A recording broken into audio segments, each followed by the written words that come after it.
2021年中国经济成绩单出炉，国家统计局周一发布数据。2021年中国国内生产总值为114.4万亿元，比上年增长8.1%，实现“十四五”良好开局。2021年中国经济增长对世界经济增长的贡献率预计达到25%左右，成为引领世界经济恢复的重要力量。在国际贸易保护主义、逆全球化抬头、新冠疫情全球蔓延的背景下，中国经济成绩单不仅彰显出中国经济十足的韧性，也持续为世界经济复苏注入信心与动力。2021年中国经济年报周一出炉，“十四五”开局之年的中国经济成绩单实现良好开局。从 GDP 总量来看，全年国内生产总值达到114.4万亿元，按不变价格计算，比上年增长8.1%，两年平均增长5.1%。这意味着我国综合国力、社会生产力、人民生活水平进一步提升，也意味着我国发展的基础更牢。条件更优，动力更足，同时也为全球发展贡献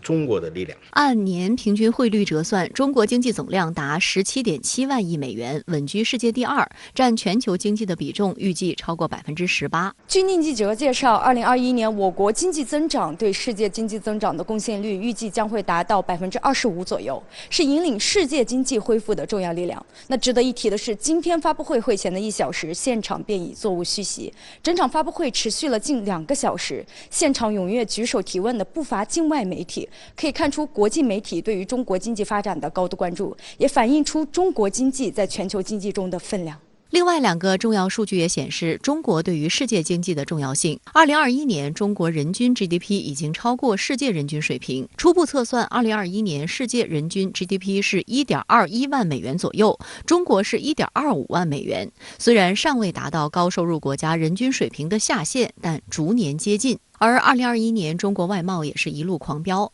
以美元计价，中国货物贸易进出口规模首次突破6万亿美元，创下历史新高。海关总署此前数据显示，从贸易伙伴看，2021年我国前5大贸易伙伴分别为东盟、欧盟、美国、日本和韩国，进出口总值分别为5.67万亿元、5.35万亿元、4.88万亿元、2.4万亿元和2.34万亿元，同比分别增长19.7%、19.1%、20.2%、9.4%和18.4%。国家统计局局长宁吉喆就指出，面临复杂严峻的经济环境，中国经济长期向好的基本面没有变，构建新发展格局的有利条件没有变，新的经济增长点将不断涌现。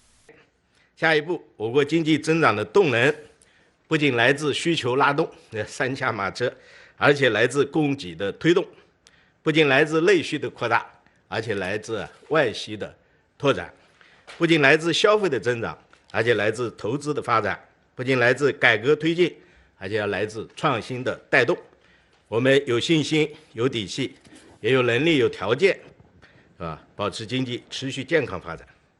在全球依然深受疫情困扰之际，中国经济韧性十足的成绩单也给世界注入信心。美国彭博新闻社称，去年中国创纪录的出口强劲势头延续到12月，为不断放缓的世界经济提供支持。华尔街日报说，新冠疫情爆发2年来，不断创造惊喜的中国外贸优等生成为中国经济平稳运行的重要担当。这些数据也充分证明中国经济及中国供应链的韧性。因为各个国家受到疫情的影响，它的产业链或多或少受到的影响以后，不能满足自己的国内需求。而中国因为我们的疫情是第一个控制的比较好，国内的生产产业是完整而且是正常的，所以从这个意义上来说，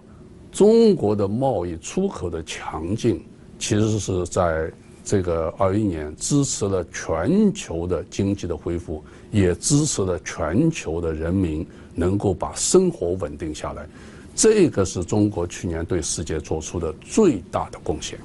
对于今年的中国经济，外界展望也表达乐观。国际投行摩根士丹利最新报告认为，新的一年中国经济将继续展现复苏态势。报告认为，中国出口2022年将保持强劲，中国对疫情的有效应对，使工厂未出现生产中断的情况，保障中国企业在全球出口中所占份额上升，有利的全球背景应会进一步推动贸易强劲增长。而英国智库经济与商业研究中心预计，中国的国民生产总值在2025年前每年会增长5.7%，然后在2030年前每年增长4.7%。该中心说，世界上第二大经济体中国将在2030年超过美国。相关话题继续来连线特约评论员管瑶，管先生你好。国家统计局今天发布，去年中国经济增长8.1%，但去年中国人口出生率仅为7.52%，创建国以来的新低，全年仅新增48万人。那对此您怎么看？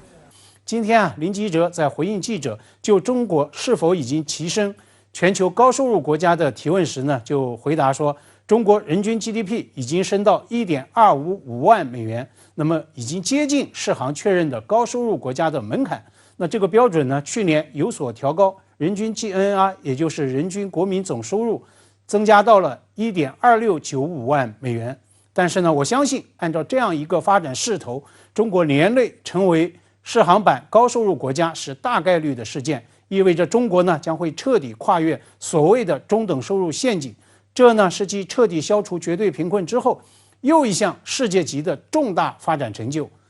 当然了，林吉喆今天也坦诚，至少目前我国人均 GDP 尚未达到高收入国家的下限，和发达国家相比呢，还有比较大的一个差距。今天国家统计局公布的去年人口增长数据呢，也成为全球的焦点，包括路透社、CNBC 财经电视台、纽约时报等等国际主流媒体，今天都在经济数据新闻之外另辟专条来报道，甚至呢有屠龙派的媒体贴出了所谓China's population crisis， 也就是所谓中国人口危机这样的一个耸动性的标签，这当然是非常不负责任的外媒炒作。但是呢，我们无法回避的是，放眼全世界，用任何标准来衡量评估7.52%的这样的一个人口出生率，都是可以说是击破底线，值得警惕的一个数值指标，意味着高龄少子化人口趋势的进一步的加深。那么进而言之，2021年